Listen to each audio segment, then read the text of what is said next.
Warahmatullahi wabarakatuh. Selamat pagi semua.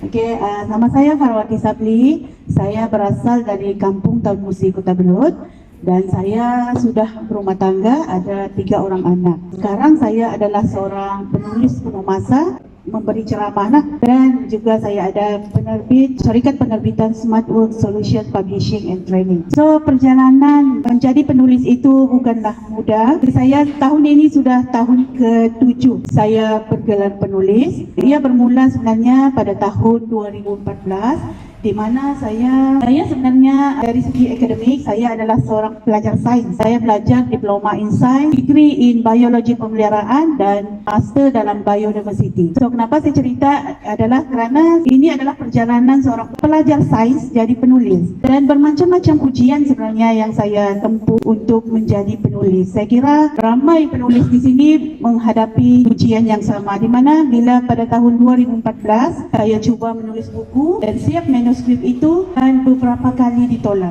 Bukan sekali tapi beberapa kali. Sekali penerbit A tolak, penerbit B tolak, penerbit C tolak, sampai 5 kali saya ditolak. So saya dari situlah saya memahami bahawa rupa-rupanya boleh terbit sendiri. Pada tahun 2016 saya terbitkan buku pertama, iaitu 7 Rahsia Tenang Menghadapi Ujian Hidup. Sebenarnya buku inilah yang ditolak beberapa kali itu. Sebab ada turning point kenapa saya tetap mahu menerbitkan buku ini.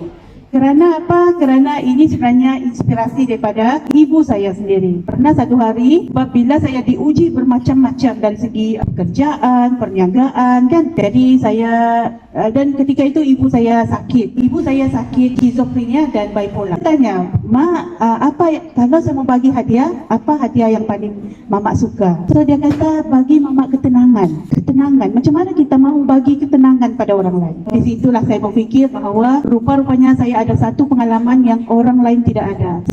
Saya berdepan dengan ujian ibu saya sakit sejak umur 11 tahun. Saya tuliskanlah buku ini. Walaupun dia ditolak beberapa kali, saya tetap terbitkan. Kemudian buku yang kedua adalah Terima Kasih Ujian. Terima Kasih Ujian ini juga ditolak, saya tetap terbitkan. Saya terbitkan dan saya berpuas hati bila kita punya usaha kan. Usaha biar orang rasa dia tidak bernilai, tapi kita yang rasa perjuangan kita menulis itu kita tetap perjuangkan dengan cara terbit sendiri. Dan akhirnya karya saya yang ketiga ini, buku saya perbaiki lagi penulisan saya faham sebab saya orang sains bukan sastra. Saya tidak pernah belajar secara khusus, secara formal dalam penulisan. So saya hantar lagi, cuba nasib lah, dan akhirnya karya yang ketiga ini diterima oleh Karya Bestari Karangkraft. Dan saya gembira pada tahun 2018 buku ini antara buku motivasi Islamik terbaik Karya Bestari. Alhamdulillah, berkat kesabaran. Dan untuk tahun 2018, Alhamdulillah saya mula buat bengkel penulisan. Ros Salvia antara student saya yang pertama, bengkel tulis dan terbit di Sabah. Ini semua saya bawa alumni bengkel penulisan, Hartini, Aisyah, Bunda Nadia daripada Sandakan, dia datang ke sini untuk support kita punya program.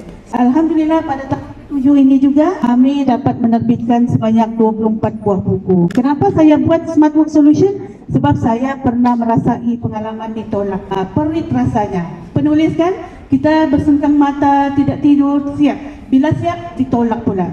So saya buka platform di Sabah ini yang mengajak penulis-penulis tempatan untuk terbitkan buku secara sesuai terbit.